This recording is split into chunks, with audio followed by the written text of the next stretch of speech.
A'udhu billahi minash shaitanir rajim. Bismillahir Rahmanir Rahim. In the name of Allah, the most beneficent, the most merciful. Now, Mathematics class 10, unit number 3, variations, exercise number 3.2. Now, what is the SLO? After hearing this lecture, the student will be able, and the student will also know about two types of variations. जो changes आती है ना values में, no two types की जो है ना changes हमारे पास आती है. एक हमारे पास है direct variation and the second one is inverse variation. So students जो है ना वो जो टू टाइप्स ऑफ वेरिएशन है ना उनके बारे में जान सकेंगे. Clear? SLO means student learning outcomes.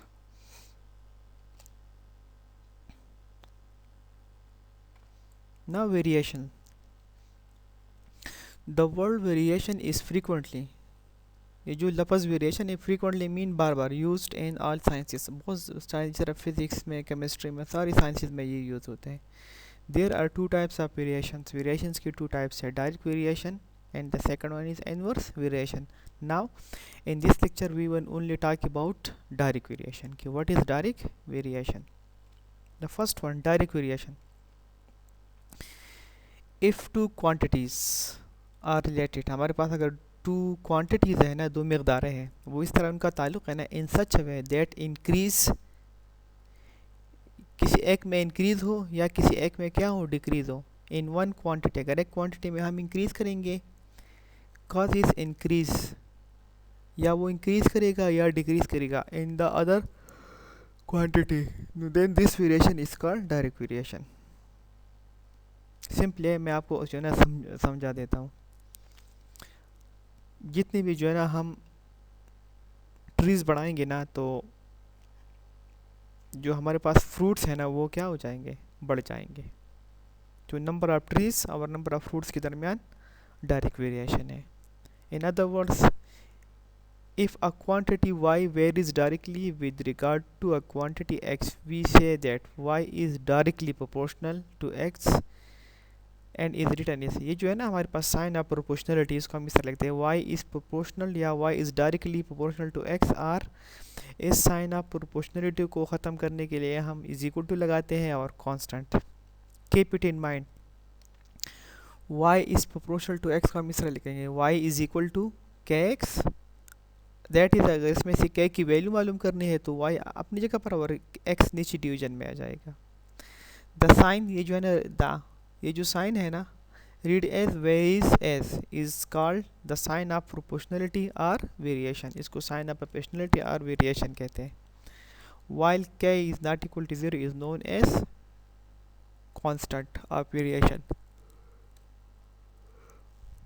Examples, faster the speed of a car, अगर हम जो है ना कार का स्पीड बढ़ाएंगे, no longer the distance cover, तो स्पीड और डिस्टेंस के दरमियान डायरेक्ट वेरिएशन है. जितना स्पीड कम होगा डिस्टेंस इतना कम कवर होगा. अगर इसमें कमी है तो इसमें भी कमी है. व्हेन वी इंक्रीज स्पीड, अगर स्पीड को हम बढ़ाएंगे तो डिस्टेंस भी क्या होगा, ज़्यादा कवर होगा. The smaller the radius of the circle, किसी भी सर्कल का रेडियस जितना कम होगा तो उसका जो इसकी जो बाउंड्री है ना वो भी क्या होगी, स्मॉलर द सरकमफ्रेंस इज़, तो उसका सरकमफ्रेंस भी क्या होगा, उसकी सरकमफ्रेंस भी छोटी होगी. ओके, तो आज हम ओनली पढ़ेंगे डायरेक्ट वेरिएशन के बारे में. डायरेक्ट वेरिएशन में ये है ना कि हमारे पास अगर टू क्वांटिटीज़ होना था, अगर एक में इंक्रीज़ करेंगे तो दूसरे में खुद ब खुद इंक्रीज़ आएगी, अगर एक में डिक्रीज़ तो दूसरे में भी डिक्रीज़, एक में ज़्यादती दूसरे में भी ज़्यादती, एक में कमी दूसरे में भी कमी. सिंपली एक और आसान जो है ना वो एग्जांपल मैं आपको दे देता हूँ. जितने भी फॉर एग्जांपल कॉलेज की बिल्डिंग है, इसमें जितनी भी जो है ना हम रूम्स बढ़ाएंगे ना, रूम्स, तो बिल्डिंग और रूम्स के दरमियान डायरेक्ट वेरिएशन है. अगर बिल्डिंग जो है ना वो साइज़ में जो है ना ज़्यादा होना, तो इसमें रूम भी क्या होंगे, ज़्यादा होंगे. Clear?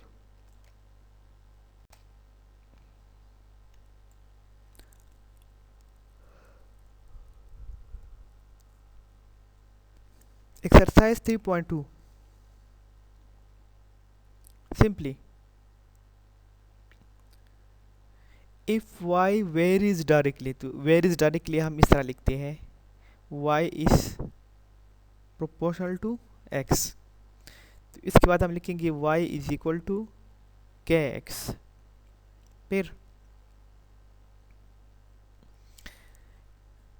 y varies directly as x में डायरेक्ट लिखेंगे y is proportional to x, फिर y is equal to kx. फिर ये जो टू वैल्यूज़ है ना, y is equal to 8 और when x is equal to 1, ये हम इसमें पुट कर लेंगे ताकि k की वैल्यू मालूम हो सके. And y is equal to 8 and when x is equal to 1, where k is constant of variation, put x is equal to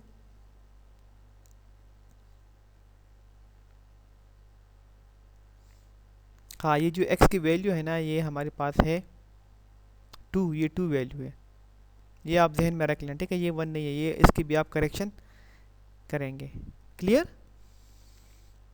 put x is equal to 2 and y is equal to 8. तो इसमें हम जब put करेंगे तो y की जगह 8 put करेंगे, k is equal to k, और x की जगह ये 1 नहीं है, ये हमारे पास क्या है 2 पुट करेंगे. तो k को 2 के साथ मल्टीप्लिकेशन देंगे तो 2k इज इक्वल टू 8, फिर k मालूम करेंगे तो ये 2 नीचे डिवीजन में आ जाएगा. 8 divide by 2 is equal to 4. After this put k is equal to 4, क्योंकि फिर यहाँ पर है फाइंड y की वैल्यू मालूम करो इन टर्म्स ऑफ x, वो तो हम ये मालूम कर चुके हैं. फिर इसके बाद ये है कि put k is equal to क्या 4 इन इक्वेशन 1. इक्वेशन 1 में हम पुट कर लेंगे तो हमारे पास आ जाएगा y इज इक्वल टू क्या 4x आ जाएगा. ये y हमने मालूम किया इन टर्म्स ऑफ क्या x.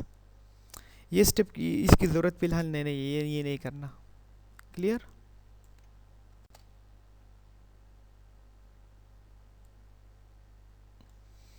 इसको ज़रा देख लो, आपको समझ आ जाएगी. x की वैल्यू मालूम करनी है when y is equal to 35 and y मालूम करनी है when x is equal to 18. Solution given that y varies directly as x, तो therefore y is proportional to x, तो y is equal to kx आ जाएगा, where k is constant of variation हमारे पास है. Now put x is equal to 3, इसमें x की जगह 3 पुट करेंगे और y इज इक्वल टू क्या 7. इसमें जब पुट करेंगे तो y की जगह 7 लिख लेंगे और k की जगह k अपनी जगह पर है और x की जगह 3 है. फिर ये 3 डिवीजन में आ जाएगा. 3k is equal to 7, now k is equal to 7/3. Put k is equal to 7 over 3, और हमारे पास है कि y की कीमत हमारे पास है 35. x की मालूम करनी है, अगर y की है 35 इन इक्वेशन 1 वी गेट इस इक्वेशन में, तो y की जगह लिखेंगे 35 इज इक्वल टू k की जगह लिख लेंगे 7/3 और x अपनी जगह पर है. तो फिर ये क्रॉस मल्टीप्लिकेशन 3 ऊपर चला जाएगा, 35 के साथ 3 मल्टीप्लाई करेगा और नीचे हमारे पास आ जाएगा क्या 7. नो 7 को 7 1 7 7 5 35 और 5 3 15, ये हमारे पास इसकी वैल्यू है. अब हम ये मालूम करेंगे कि y की कीमत मालूम करो अगर हमारे पास x इज इक्वल टू है 18, अगर x हमारे पास है 18.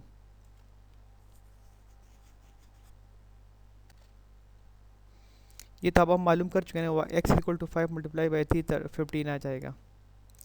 Put k is equal to 7 over 3 and x is equal to 18 in equation 1 में वी गेट तो y we will write y in its place. y is equal to k की जगह 7/3 and x की जगह हमारे पास 18. तो we know that 18 comes in the table of 3. How 3 1s are 3 and 3 6s are 18. So we will write y is equal to 7 multiplied by 6. No, 7 6 are 42. Clear. जो equation 1 है ना वो लेंगे, इसमें अगर x की कीमत मालूम करेंगे तो वैल्यूज पुट करेंगे, अगर y की कीमत मालूम करेंगे तो वैल्यूज पुट करेंगे, और k की कीमत तो आपके पास ऑलरेडी आप मालूम कर चुके हो. तो ये हमारे पास है किस तरह क्वेश्चंस को सॉल्व करते हैं.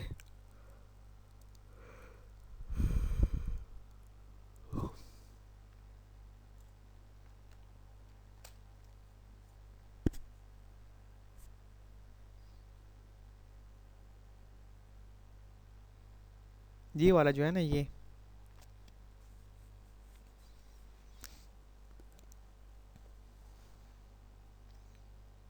अब क्वेश्चन नंबर 2 की तरफ आओ ना, तो अभी हम जो सॉल्व कर चुके हैं ना, तो ये पहले इसका पहला पार्ट है ये ज़रा। If y is proportional to x and y is equal to 7 and when x equal to 3, तो ये जो क्या कि वैल्यू पहले में जो हमने क्या कि वैल्यू 7/3 मालूम की थी ना, तो ये हमने यही से मालूम किए हैं।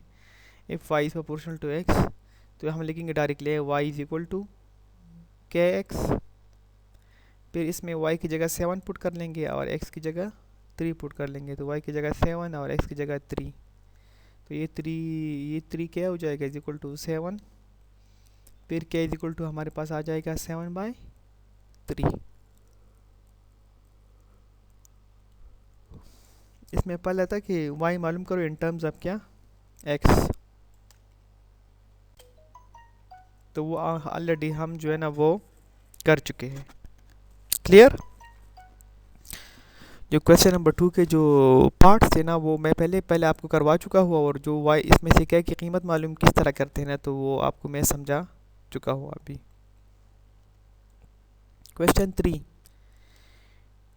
If r is proportional to t and r is equal to 5,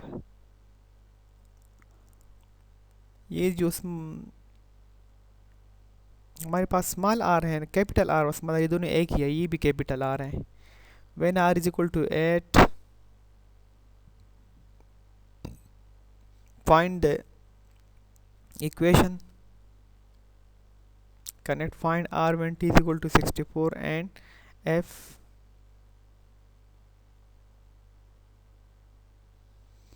ये हमारे पास है। क्वेश्चन को ज़रा देख लो दोबारा।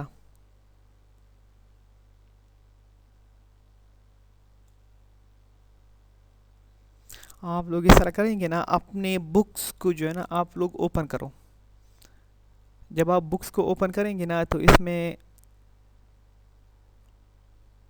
हम आएंगे ना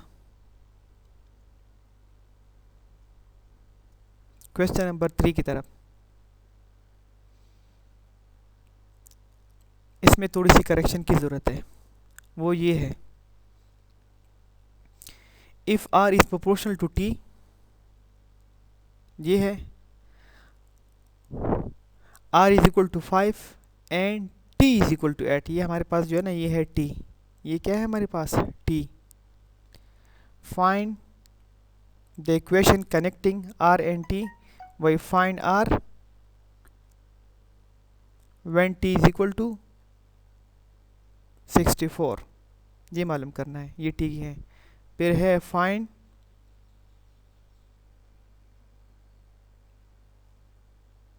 t, अब ये जहन में रख लेना, हमारे पास है ये जो गिवन है ना ये t है, इस थोड़ी सी जो है ना प्रिंटिंग मिस्टेक हो चुके हैं ना, तो ये हमारे पास है r नहीं है, ये हमारे पास है t, तो ये हमारे पास t है। इसको ज़रा मैं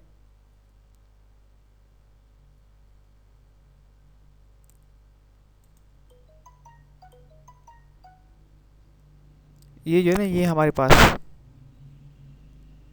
ये हमारे पास है t,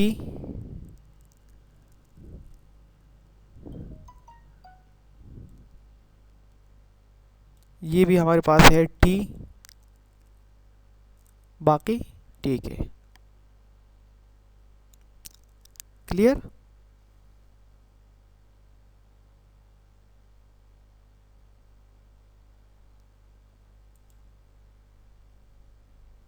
हाँ,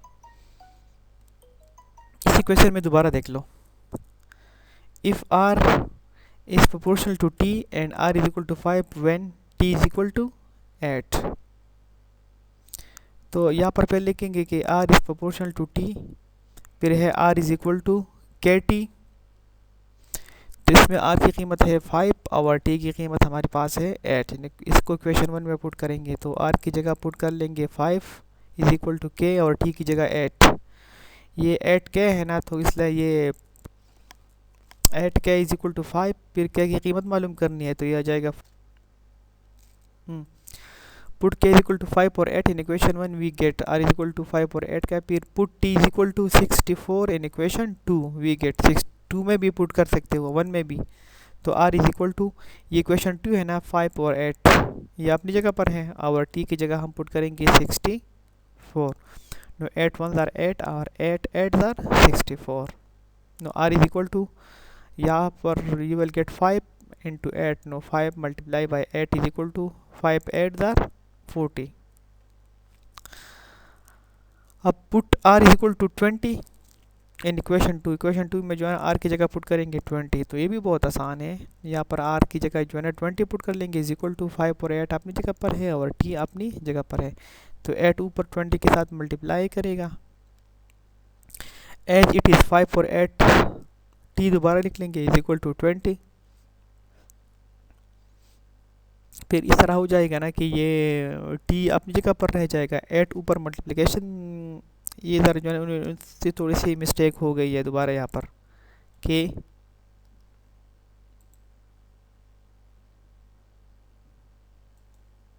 पेन इस स्टेप के बाद ये 20 अपनी जगह पर होगा, मल्टीप्लाई यहाँ पर हो यहाँ पर ये हो जाएगा 8 और ये हमारे पास आ जाएगा